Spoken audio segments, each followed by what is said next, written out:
ಹಿಮಾಲಯದಲ್ಲಿ glaciers ಅಂತ ಬರ್ತಾವ. ಗ್ಲೇಸಿಯರ್ಗಳಂದ್ರೆ 2000 3000 ವರ್ಷ ಇರ್ತೈತೆ ಅದು ಹಿಮ. ಅಂಥವು ಕರಗಾಕತ್ತಾವ. ಸುಡಗಾಡುಗಳೆಲ್ಲ ಎಣ್ಣೆ ಪ್ಲಾಟ್ಗಳಾಗಕತ್ತಾವ. ಮನುಷ್ಯನೇ ಯಾವುದು ಖಾಯಮಪ್ಪ, ಇಲ್ಲಿ ಯಾವುದು ಖಾಯಮಿಲ್ಲ. ನೀ ಏನು ನನಗಾಗಿ ಒಂದು ಬೆಡ್ರೂಮ್ ಕಟ್ಟಿಸ್ಕೋಬೇಕಂತೀಯಲ್ಲ, ಸತ್ಯ ತಿಳ್ಕೊ. ನಿನಗಾಗಿ ಏನು ಒಂದು ಬೆಡ್ರೂಮ್ ಕಟ್ಟಿಯಲ್ಲ, ನಿನಗಾಗಿ ಕಟ್ಟಿದ ಬೆಡ್ರೂಮ್ ಒಂದು ದಿವಸ ನಿನಗೆ ಡೆಡ್ ರೂಮ್ ಆಗ್ತೈತೆ ಅನ್ನೋ ಸತ್ಯನ ತಿಳ್ಕೊಬೇಕಾಗ್ತೈತೆ. ಏನು ಕಷ್ಟಪಟ್ಟು ನಾ ಕಟ್ಟಿದ್ದೆ ಇದು ಬೆಡ್ರೂಮ್, ಮುಂದೆ ನನಗೊಂದು ದಿವಸ ಡೆಡ್ ರೂಮ್ ಅದು. ಇದು ಸತ್ಯ ಅರ್ಥ ಮಾಡಿಕೊಳ್ಳುವಿಕೆ ಅಷ್ಟ. ಇದು ಮತ್ತಿದನ್ನ ಕೇಳಿ ನಾಳೆ ಬರಲ್ ಬಿಟ್ಟಿರಿ. ಇದು ತಿಳ್ಕೊಂಡಿರ್ಬೇಕು ಮನುಷ್ಯ ಜೀವನದ ಯಥಾರ್ಥ ಜ್ಞಾನ ಅಂತಾರೆ. ಇದು ನಮಗ್ ದುಃಖ ಯಾಕಾಗೈತಿ ಅಂದ್ರೆ ಇದು ಗೊತ್ತಿರ್ಲಾರ್ದಕ್ಕಾಗೈತಿ ಅಷ್ಟೇ. ಏನು ಕಟ್ಟಿದ್ದೆ ಮನೆ ಉಳ್ದೈತೇನು ಹೇಳಿ. ಏನು ಒಬ್ಬ ಶ್ರೀಮಂತ ಮನೆ ಕಟ್ಟಿದ್ದ, ಮನೆ ಕಟ್ಟಿ ಸಂಪತ್ತು ಮಾಡಿ ಎಲ್ಲ ಮಾಡಿ ಕೊನೆಗೆ ಮುಪ್ಪ ಸಾವಿನ ಹಾಸಿಗೆ ಮೇಲೆ ಇತ್ತು.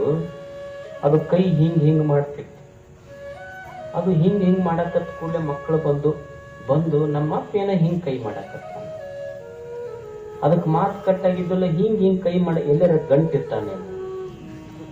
ಅವಾಗ 4 ಮಕ್ಕಳು ಬಂದ್ರು, ಡಾಕ್ಟ್ರಿಗೆ ಕರ್ಕೊಂಡ್ಬಂದ್ರು. ಇಲ್ಲ ನಮ್ಮಪ್ಪ ಹಿಂಗ್ ಕೈ ಮಾಡಕತ್ತನ್ ಸರ, ಏನಾರ ಔಷಧ ಗುಳಿಗೆ. ಏನೂ ಆಗಲ್ಲಪ್ಪ, ಸಾಧ್ಯ ಇಲ್ಲ, ಮಾತಾ ಬರೋದಿಲ್ಲ ಅವನು. ಸರಿ ಏನಾರ ಮಾಡ್ರಿ, ಎಷ್ಟರ ಹೋಗಲ್ಲಕ್ಕ, ಕೈ ಹಿಂಗ್ ಮಾಡಕತ್ತನಲ್ಲ, ಗಂಟೆ ಹೇಳಿದ್ರೆ ಹೇಳಿ ಹೋಗಲ್ಲಕ್ಕ. ಅವಾಗ ಡಾಕ್ಟರ್ ಅಂದ್ರೆ ನೋಡಪ್ಪ, ಒಂದು 10 ಲಕ್ಷ ರೂಪಾಯಿಗೆ ಒಂದು ಇಂಜೆಕ್ಷನ್ ಐತಿ, ಮಾಡ್ತೀನಿ, ಒಂದು ಸೆಕೆಂಡ್ 3-4 ಸೆಕೆಂಡ್ ಬರ್ಬೋದು ನೋಡು ಮಾತು. ಸರ್ 10 ಯಾಕೆ 20 ಹೋಗಲ್ಲಕ್ರಿ, ಕೈ ಮಾಡಿ ತೋರ್ಸಕತ್ತಾನಲ್ಲ, ತೋರ್ಸಿದ ಮೇಲೆ ಹೋಗಲ್ಲ. ಅವ್ರು ಡಾಕ್ಟರ್ ಬಂದ್ರು, ಇಂಜೆಕ್ಷನ್ ಮಾಡಿದ್ರು. ಇದು ಕೈ ಮಾಡಿ ಹಿಂಗ್ ತೋರ್ಸಕತ್ತಿತ್ತಲ್ಲ, ಮಕ್ಕಳೆಲ್ಲ ನಮ್ಮಪ್ಪ ಏನೋ ತೋರಿಸ್ತಾನೆ, ಏನೋ ಹೇಳ್ತಾನಂತ ಕಿವಿ ತೆರ್ಕೊಂಡು ಸ್ವಸ್ಥ್ಯರ ಬಂದು, ಮಕ್ಕಳು ಬಂದು, ಅಪ್ಪ ಕೈ ಮಾಡಿ ತೋರಿಸ್ದ. 3-4 ಸೆಕೆಂಡ್ ಮಾತು ಬಂತು. ಏನು ಬಂತು ಅಂದ್ರ, ಎಮ್ಮಿ ಕರ ಕಸಬರಿಗೆ ತಿನ್ನಕೈತಿ ಹೊಡಿ ಅಂದ ಹೋಗೇ ಬಿಟ್ಟಿಲ್ಲ. ಪೂರ ಮೇಲೆ ಹೋದವ, ಉಳಿದೇನಿಲ್ಲ. ಎಮ್ಮಿ ಕರ ಉಳಿದಿತ್ತು, ಇವ ಹೋದ. ಮಕ್ಕಳಂದು ಇಷ್ಟ ಗೊತ್ತಾಗಿದ್ರೆ 20 ಲಕ್ಷ ಹೋಯ್ತು, ಅಪ್ಪನ ಹೋದ. ಯಾವುದು ಉಳಿಯುವುದಿಲ್ಲ ಈ ಜಗತ್ತಿನಲ್ಲಿ. ಸಂಪತ್ತು ಕರಗುವುದೇ, ಅದು ತಿಳ್ಕೋಬೇಕು ಮನುಷ್ಯ. ಒಬ್ಬ ಯುರೋಪ್ ದೇಶದಲ್ಲಿ ಒಂದು ಸುಂದರ ಘಟನಾ ನಡೀತು. ಯುರೋಪ್ ದೇಶದೊಳಗೆ ಒಂದು ಘಟನಾ ನಡೀತು. ಏನು ನಡೀತು ಅಂದ್ರ, ಒಬ್ಬ ಸಮಾಜ ಸೇವಕ ಇದ್ದ. ಆ ಸಮಾಜ ಸೇವಕನ ಅಪೇಕ್ಷೆ ಏನು ಅಂದ್ರ, ಅವನೊಂದು ಆ ಊರಾಗ ಯಜಮಾನವ, ಆ ನಾಡಿನೊಳಗ ಬಹಳ ಫೇಮಸ್, ಪ್ರಸಿದ್ಧಿ ಪಡೆದ ವ್ಯಕ್ತಿ. ಅವನದೊಂದು ಸಂಗಮರಿ ಕಲ್ಲಿನ ಸ್ಟ್ಯಾಚ್ಯೂ ಮೂರ್ತಿ ಮಾಡಿ ಊರಿನ ದೊಡ್ಡ ಸರ್ಕಲ್ನೊಳಗೆ ನಿಲ್ಲಿಸಿದ್ರು ಜನ. ಏನ್ ಈ ಊರಾಗ ಎಂಥ ಸಮಾಜ ಸೇವಾ ಮಾಡದವನ ಯಾರು ಇಲ್ಲ ಅಂತ ತಿಳ್ಕೊಂಡು ಅವನು ಸ್ಟ್ಯಾಚ್ಯೂ ನಿಲ್ಲಿಸಿದ್ರು. ಒಂದು ದಿವಸ ಉದ್ಘಾಟನೆ ಆಯ್ತು. ಉದ್ಘಾಟನೆ ಆಗಿ ಅವ ಮನಿಗೆ ಹೋಗಿ ಹುಣ್ಣಿಮೆಯ ಬೆಳದಿಂಗಳು ಮ್ಯಾಲ ಮನಿ ಮ್ಯಾಳಗಿ ಮ್ಯಾಲ ನಿಂತು ಸರ್ಕಲಿನ ಕಡೆ ಮುಖ ಮಾಡಿ ನೋಡ್ತಾನ. ತನ್ನ ಮೂರ್ತಿ ತನಗ ಖುಷಿ ಕೊಡಕತ್ತೈತಿ. ಏನು ಈ ಊರಾಗ, ಈ ನಾಡಿನೊಳಗೆ ನನ್ನಂಗೆ ಯಾರ ಸಮಾಜ ಸೇವಾ ಮಾಡ್ಯಾರ, ನನ್ನ ಸಮಾಜ ಸೇವಾ ಗುರುತಿಸಿ ಈ ಊರಾಗ ಸರ್ಕಲ್ನ್ಯಾಗ ಎತ್ತರಕ್ಕೊಂದು ಮೂರ್ತಿ ಮಾಡಿ ನಿಂದರ್ಸ್ಯಾರ. ನಂದು ಏನು ಸೇವಾ ನಂದು ಅಂತ ಸಂತೋಷ ಪಡ್ತಿದ್ದ. ಅವನಿಗೆ ಮ್ಯಾಳಗಿ ಮೇಲೆ ನಿಂತರ ಅಷ್ಟು ಚಲೋ ಅನಿಸ್ಲಿಲ್ಲ. ಅವ ಏನಂದ, ಸ್ವಲ್ಪ ಮೂರ್ತಿ ಹತ್ತಿರ ಹೋದ್ರೆ ಇನ್ನೂ ಸ್ವಲ್ಪ ಸುಖ ಹೆಚ್ಚಾಗಬಹುದು, ಸಂತೋಷ ಸಿಗಬಹುದು ಅಂದ. ಹೋಗಿ ಮೂರ್ತಿ ಹತ್ತಿರ ಹೋದ. ರಾತ್ರಿ 12 ಗಂಟೆ ಬೆಳದಿಂಗಳು ಬಿದ್ದಿತ್ತು. ಸಂಗಮರಿ ಕಲ್ಲಿನ ಮೂರ್ತಿ, ಏನು ನೋಡ್ಲಿಕ್ಕೆ ವೈಭವ. ಒಳಗೆ ಬಹಳ ಸಂತೋಷ ಅನಿಸ್ತಿತ್ತು.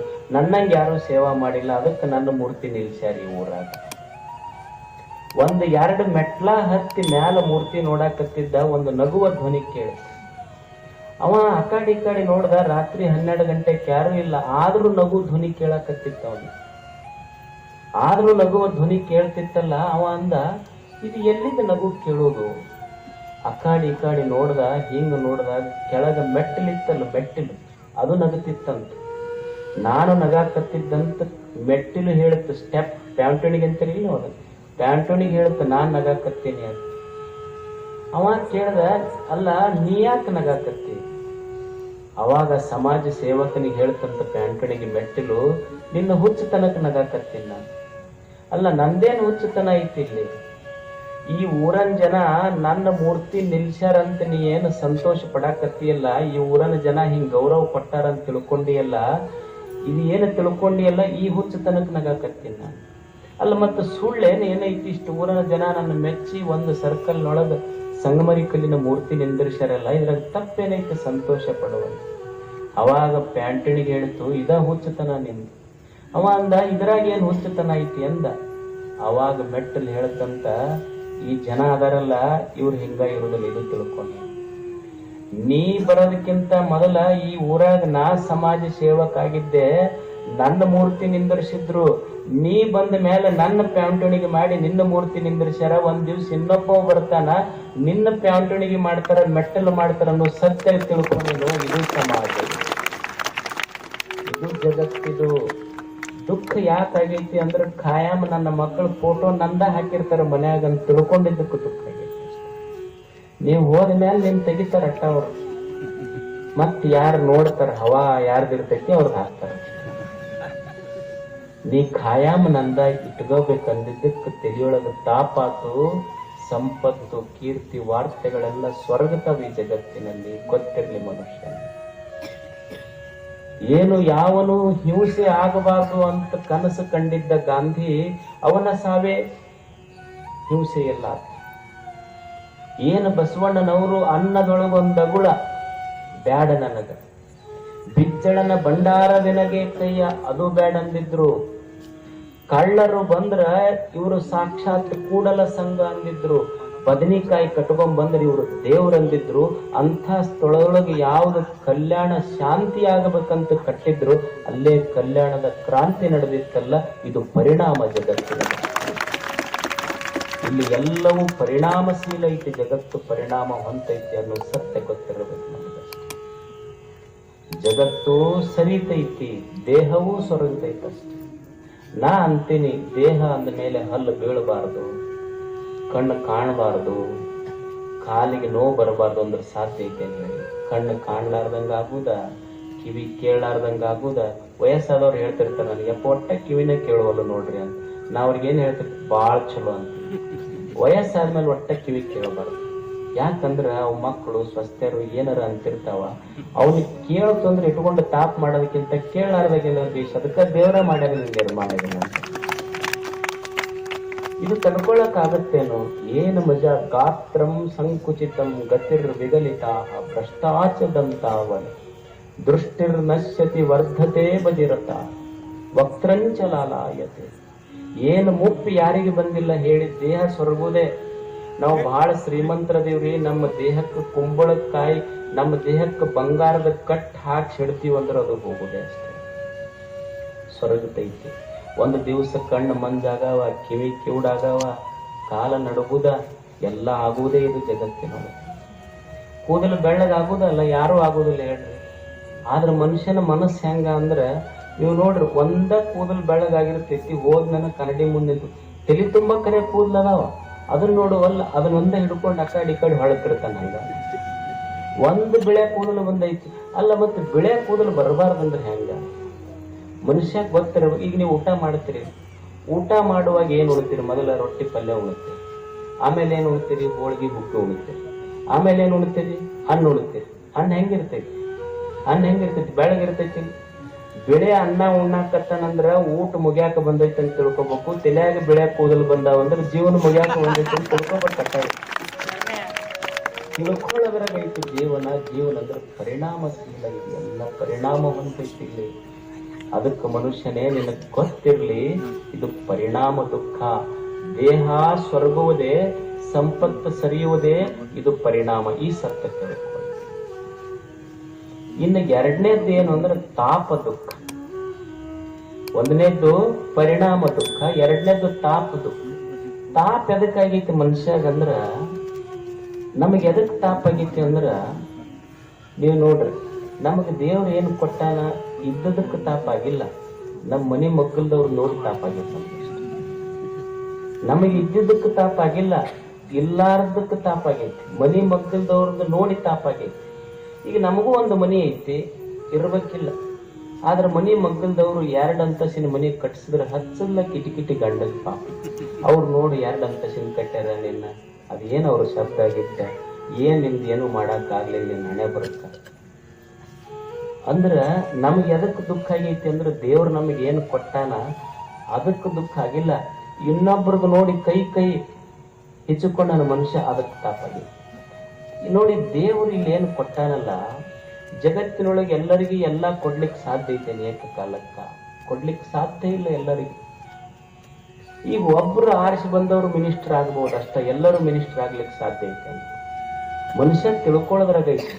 ಈಗ ಒಬ್ಬ ಮಿನಿಸ್ಟರ್ ಆಗಬಹುದು, ನಮಗೂ ಮಿನಿಸ್ಟರ್ ಆಗಬೇಕಂದ್ರೆ ಆಗಕ್ಕಾಗತ್ತಲ್ಲ. ಈಗ ಅದಕ್ಕೆ ತಿಳ್ಕೊಬೇಕು ಮನುಷ್ಯ, ನಾವು ಅಗ್ರಿಕಲ್ಚರ್ ಮಿನಿಸ್ಟರ್ ಆಗಬೇಕ. ಎಲ್ಲಿ ಎಲೆಕ್ಷನ್ ನಿಂತು ರೊಕ್ಕ ಖರ್ಚು ಮಾಡಿ ಬಾಂಬೆಗೆ ಹೋಗಿ ಹೊಡೆದಾಡಿ ಅಲ್ಲಿ ಅಗ್ರಿಕಲ್ಚರ್ ಮಿನಿಸ್ಟರ್ ಆಗೋದಕ್ಕಿಂತ ಹೊಲ್ದಾಗ ಹೋಗ್ಕು ಅಂತ ನಾ ಅಗ್ರಿಕಲ್ಚರ್ ಮಿನಿಸ್ಟರ್ ನಿನಗೆ ಗಳಿಸೋನೇ ಇಲ್ಲ ಕೆಳಗಲ್ಲಿ ಯಾರು. ನೀ ಅನ್ಕೊಳ್ಳೋದ್ರೊಳಗೈತೆ ಅಷ್ಟೆ. ಮನುಷ್ಯಾಗ ಯಾಕೆ ತಾಪಾಗೈತಂದ್ರ ನನ್ನ ರೂಪ, ನನ್ನ ಯೌವನ, ನನ್ನ ಸಂಪತ್ತು, ನನ್ನ ಕೀರ್ತಿ ಇನ್ನೊಬ್ಬರ ಜೊತೆ ಹೋಲಿಸ್ಕೊಂತೇನಲ್ಲ, ಅವ ಬಹಳ ರೂಪವಂತ, ಆಕಿ ರೂಪವತಿ, ನನಗೆ ರೂಪ ಇಲ್ಲ. ಅವನ ಹತ್ರ ಬಹಳ ಸಂಪತ್ತೈತಿ, ನನಗೆ ಸಂಪತ್ತಿಲ್ಲ. ಅವ ಕೀರ್ತಿವಂತ, ನನಗೆ ಕೀರ್ತಿ ಇಲ್ಲ ಅಂತ ಹೋಲಿಸ್ಕೊಂತೀವಲ್ಲ, ಈ ಕಂಪ್ಯಾರಿಸನ್ ಇಟ್ ಹ್ಯಾಸ್ ಕ್ರಿಯೇಟೆಡ್ ಸಾರೋನೆಸ್. ಈ ಹೋಲಿಕೆ ನನಗೆ ದುಃಖ ತಂದು ಕೊಟ್ಟೈತಿ. ಅದಕ್ಕೆ ಮನುಷ್ಯ ದೇವರು ಏನು ಸೃಷ್ಟಿ ಮಾಡ್ಯಾನ ಈ ಜಗತ್ತಿನೊಳಗ, ಇಲ್ಲಿ ಒಂದ್ರಂಗ್ ಒಂದಿಲ್ಲ, ಯಾಕೆ ಇನ್ನೊಬ್ಬರು ಕೂಡ ಹೋಲಿಸ್ತೀಯಪ್ಪ? Whatever is manifested in this creation, everything is unique in itself. ದೇವರು ಏನೇನು ಈ ಭೂಮಿ ಮೇಲೆ ನಿರ್ಮಾಣ ಮಾಡ್ಯಾನಲ್ಲ, ಎಲ್ಲವೂ ಸಹಿತ ಹೊಸತನ ಐತಿ. ನೀನು ಹೊಲದಾಗ ಮಾವಿನ ಹಣ್ಣು ಬೆಳಿತೀಯಲ್ಲ, ಬೆಳೆದ ಮಾವಿನ ಹಣ್ಣು ಒಂದು ಟೊಂಗೆಯ ಹಣ್ಣಿನಂದ ಇನ್ನೊಂದು ಟೊಂಗೆ ಹಣ್ಣಿಲ್ಲ, ಒಂದು ಟೊಂಗೆಯ ಹೂವಿನಂಗ ಇನ್ನೊಂದು ಟೊಂಗೆಯ ಹೂವಿಲ್ಲ ಅಂದ ಮೇಲೆ ಇನ್ನೊಬ್ಬ ಮನುಷ್ಯನಂಗ ನೀನಿರ್ಬೇಕಂತ ಯಾಕೆ ಬಯಸ್ತಿ? ನೀನು ಇನ್ನೊಂದು ಹೂವಾಗಿ ಇನ್ನೊಂದು ಹಣ್ಣಾಗಿ ಈ ಭೂಮಿಯ ಮೇಲೆ ಬದುಕುವುದನ್ನು ಯಾಕೆ ಕಲ್ತಿಲ್ಲ? There is no carbon copy. ಇಲ್ಲಿ ಕಾರ್ಬನ್ ಕಾಪಿ ಅನ್ನೋದಿಲ್ಲ ದೇವರ ಸೃಷ್ಟಿಯೊಳಗ. ಎಲ್ಲವೂ ಹೊಸತು, ಎಲ್ಲವೂ ಹೊಸತಿಲ್ಲ ಅಷ್ಟೇ. ಒಬ್ಬ ಸಂತನ ಹತ್ರ ಒಬ್ಬ ಮನುಷ್ಯ ಹೋಗಿ ಅವ ಆ ಸಂತಗೆ ಕೇಳ್ಕೊಂತ, ಅಪ್ಪರ ನನಗೆ ಯಾಕೆ ಬಹಳ ತಾಪ ಐತಲ್ರಿ ಮನಸ್ಸಿಗೆ, ತಲೆ ತುಂಬ ಟೆನ್ಷನ್, ಏನು ಒಟ್ಟು ತಲೆಯಾಗ ಹುಳ ಎದ್ದಂಗಾಗ್ಯಾವ ನೋಡ್ರಿ.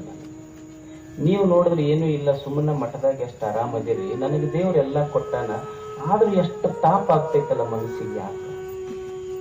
ಅವಾಗ ಗುರುಗಳು ಹೇಳಿದ್ರಂತ, ನೋಡಪ್ಪ ಅಲ್ಲಿ ಮುಂದೆ ಮಠದ ಮುಂದೆ ತೋಟ ಐತಲ್ಲ, ಅಲ್ಲಿ ಹೋಗಿ ಕುಂತ 1 ತಾಸು ಆತು, ಎದ್ದು ಬಂದ. ಗುರುಗಳು ಕೇಳಿದ್ರು, ಅರ್ಥ ಆತನ್ನ ನಿನಗ? ಯಪ್ಪ ತಲೆ ತುಂಬಾ ತಾಪದವಂತ ಪ್ರಶ್ನೆ ಕೇಳಿನಿ, ಹೊಲ್ದಾಗ ಹೋಗಿ ಕುಂದ್ರಂದ್ರೆ ಏನ್ ಅರ್ಥ? ತೋಟದಾಗ ಕುಂತಾಗ ನಿನಗೆ ಅರ್ಥ ಆಗ್ಲಿಲ್ಲ ಏನಂದ್ರು? ಅವಾಗ ಒಂದಯ್ಯಪ್ಪ ಅರ್ಥ ಆಗ್ಲಿಲ್ಲ. ಅವಾಗ ಗುರುಗಳು ತೋಟಕ್ಕೆ ಕರ್ಕೊಂಡು ಹೋದ್ರು ಅವನಿಗೆ. ತೋಟ ಎಲ್ಲ ತೋರಿಸಿ, ಇಲ್ಲೋಡು ಒಂದು ಸಣ್ಣ ಬಳ್ಳಿ ಐತಿ, ವಿಚಾರ ಮಾಡು, ಇಲ್ಲಿ ಎತ್ತರವಾದ ತೆಂಗಿನ ಗಿಡನೂ ಬೆಳೆದೈತಿ, ಸಣ್ಣ ಬಳ್ಳಿನೂ ಬೆಳೆದೈತಿ. ಆ ಬಳ್ಳಿ ತಲಿ ತುಂಬ ಹೂವು ಯಾಕ, ನಿನ್ ತಲಿ ತುಂಬ ಹುಳ ಯಾಕ? ಆ ಬಳ್ಳ್ಯಾಗ ಬಳ್ಳಿ ತಲಿ ತುಂಬ ಹೂವ ಬಿಟ್ಟಾನ ದೇವರು. ಆ ಬಳ್ಳಿ ತಲಿ ತುಂಬ ಹೂವು ಯಾಕ, ನಿನ್ನ ತಲಿ ತುಂಬ ಹುಳ ಯಾಕ? ಅದಕ್ಕೆ ಗುರುಗಳು ಹೇಳಿದ್ರಂತ, ನೋಡು ನಿನಗೆ ಯಾಕೆ ದುಃಖ ಆಗೈತಿ, ಈ ನಿಸರ್ಗ ನೋಡು ಒಂದು ಕ್ಷಣ. ಇಲ್ಲೇ ಒಂದು ಎತ್ತರದ 40 ಫೀಟಿನ ತೆಂಗಿನ ಗಿಡದ ಮಗ್ಲನ 2 ಫೀಟ್ ಹೂವಿನ ಗಿಡ ಬೆಳೆದೈತಿ. ಇದು ತನ್ನ ತಲೆ ತುಂಬ ಹೂವು ಅಳಿಸ್ಕೊಂಡು ನಿಂತೈತಿ. ಯಾಕಂದ್ರ ತನ್ನ ಮಗ್ಗಲು ಬೆಳೆದಂತ 40 ಫೀಟ್ ತೆಂಗಿನ ಗಿಡ ನನಗಿಂತ ಇದು ಇಷ್ಟು ಎತ್ತರ ಯಾಕೆ ಬೆಳೀತು ಅಂತ ಒಂದು ದಿವಸನೂ ವಿಚಾರ ಮಾಡಿಲ್ಲ. ಅದಕ್ಕಾಗಿ ಇದ್ರ ತಲೆ ತುಂಬ ಹೂವು ಬೆಳೆದಾವ. ನೀ ನನ್ನ ಮಗ್ಗಲು ಮನೆಯವ್ರು ಇಷ್ಟು ಎತ್ತರ ಯಾಕೆ ಬೆಳೆದ್ರು ಅಂತಿಲ್ಲ, ಅದಕ್ಕೆ ತಲೆ ತುಂಬ ಹುಳ ಅದಾವ ನೋಡಿ. ಅದಕ್ಕೆ ಟೆನ್ಷನ್. ನಿಸರ್ಗ ಯಾವುದು ತನ್ನ ಮಗ್ಗಲಿದ್ದು ಕಂಪ್ಯಾರಿಸನ್ ಮಾಡಿಕೊಂಡಿಲ್ಲ, ಇವ ಮಾಡಿಕೊಂಡಾನ ಅಷ್ಟೆ. ಅಕ್ಬರ ಮಹಾರಾಜ ಇದ್ದ, ಅವ ಬೀರ್ಬಲ್ಲನಿಗೆ ಕೇಳಿದ್ನಂತ ಒಂದು ದಿವಸ, ಅಲ್ಲ ಬೀರ್ಬಲ್ಲ, ನನಗೆ ಯಾಕೆ ಅಂಗ ಹೇಳಕ್ ಓದಲಿಲ್ಲ ಎದಕ್ಕೆ? ಅವಾಗ ಬೀರ್ಬಲ್ ಅಂದ, ಮಹಾಪ್ರಭುಗಳೇ, ತಾವು ಮಹಾರಾಜರು, ನಾನು ನನ್ನ ಪ್ರತಿಭೆಗೆ ಮೆಚ್ಚಿ ತಾವೆಲ್ಲ ಪ್ರತಿ ಸಲ ಪಾರಿತೋಷಕ್ಕೆ ಎಷ್ಟು ಸಲ ಕೊಟ್ಟಿರಿ ಅಂದ್ರೆ ನೆನಪ ಇಲ್ಲ. ಕೊಟ್ಟು ತಮ್ಮ ಅಂಗ ಹೇಳಕ್ ಕೂದ್ಲು. ಆಯ್ತು ಬಿಡು, ನನ್ನ ಕೈಯಾಗ ಕೊಟ್ಟು ಹೋಗ್ಯಾವ, ನಿನ್ನ ಅಂಗೈಯೊಳಗೆ ಯಾಕೆ ಕೂದ್ಲಿಲ್ಲ? ಇಲ್ಲ, ನೀವು ಕೊಟ್ಟ ದಾನ ಪಾರಿತೋಷಕ ತಗೊಂಡು ತಗೊಂಡು ತಗೊಂಡು ನನ್ನ ಕೈಯಾಗ ಹೋಗ್ಯಾವ, ಅಂಗೈಯೊಳಗೆ ಕೂದ್ಲಿಲ್ಲ. ಆತ ಬಿಡಪ್ಪ, ಕೊಟ್ಟು ನನ್ನ ಕೈಯಾಗ ಅಂಗೈಯೊಳಗೆ ಕೂದ್ ಹೋಗ್ಯಾವ, ತಗೊಂಡು ನಿನ್ನ ಅಂಗೈಯೊಳಗೆ ಕೂದ್ ಹೋಗ್ಯಾವ. ಈ ಸಭಾದಾಗ ಇಷ್ಟು ಮಂದಿ ಕುಂತಾರಲ್ಲ, ಅವ್ರ ಅಂಗೈಯೊಳಗರೆ ಇರ್ಬೇಕಾಗಿತ್ತಲ್ಲ, ಅವ್ರ ಅಂಗೈಯೊಳಗೆ ಯಾಕಿಲ್ಲ ಹೇಳು? ಅವಾಗ ಬೀರ್ಬಲ್ ಹೇಳದಂತ, ಏನಿಲ್ಲ ಮಹಾಪ್ರಭುಗಳೇ, ನೀವು ಪಾರಿತೋಷಕ ಕೊಡೋದು ನಾ ತಗೊಳ್ಳೋದು, ನೀವು ಕೊಡೋದು ನಾ ತಗೊಳ್ಳೋದು ನೋಡಿ ಇವ್ರು ಬಹಳ ಸಂಕಟಾಗಿ ಹೊಟ್ಟಿ ಕಿಚ್ ಪಟ್ಟು ಕೈ ತಿಕ್ಕಿ ಅವ್ರ ಅಂಗೈಯೊಳಗೆ ಕೂಡಿದ್ದಾರೆ. ಇನ್ನೊಬ್ರು ಸುಖ ನೋಡಿ ತಡ್ಕೊಳಕ್ ಆಗೋದಿಲ್ಲ, ನಮಗೆ ತಾಪ ಆಗ್ತದೆ. ಮನುಷ್ಯ ದೇವ್ರು ಏನು ಕೊಟ್ಟಾನ ಸಂತೋಷ ಪಡುವುದನ್ನು ಕಲಿತ. ನಾವೆಷ್ಟು ಜನ ತಾಯಂದರಿಗೆ ನೋಡ್ತೇವೆ, ನಮಗೆ ಮಕ್ಕಳಿಲ್ಲ ಅಂತ ಎಷ್ಟು ಮಂದಿ ತಾಪ ಮಾಡ್ಕೊಂತಾರೆ, ದುಃಖ ಮಾಡ್ಕೊಂತಾರೆ. ನಮ್ಮಲ್ಲೊಬ್ಬಕ್ಕೆ ಸಾಲು ಮರದ ತಿಮ್ಮಕ್ಕ ಅಂತದ, ಆಕೆಗೆ ಮಕ್ಕಳ ಇಲ್ಲ. ಲಕ್ಷ ಲಕ್ಷ ಗಿಡಗಳನ್ನ ಹಚ್ಚಿ ಆ ಗಿಡಗಳೇ ತನ್ನ ಮಕ್ಕಳನ್ನು ತಿಳ್ಕೊಂಡು ಜೋಪಾನ ಮಾಡ್ಯಾಳ. ಎಷ್ಟು ಪ್ರಶಸ್ತಿಗಳು ಬಂದವು.